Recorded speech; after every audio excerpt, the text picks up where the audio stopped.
दरभंगा के दिल्ली मोड़ के पास अनियंत्रित होकर 22 चक्का ट्रक पलट गया। जी हां दोस्तों, आपको बता दें सुबह के 4 बजे यह घटना घटी है, जिसमें बताया गया है कि गुजरात से यह ट्रक आसाम की ओर जा रही थी, तभी दिल्ली मोड़ के पास ट्रक अनियंत्रित होकर पलट गई।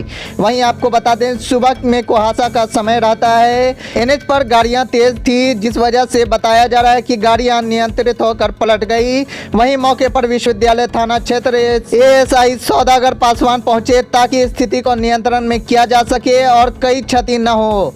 एक बार फिर से आपको बता दें, जैसा कि स्टाफ ने बताया है कि गुजरात से आसाम जा रही गाड़ी जिसमें टाइल्स लदे हुए थे, दिल्ली मोड़ के पास NH57 पर 4 बजे अनियंत्रित होकर ट्रक पलट गया। ट्रक 22 चक्का था, जिसके बाद आप देख सकते हैं किस तरह से ट्रक में टाइल्स को हटाया जा रहा है।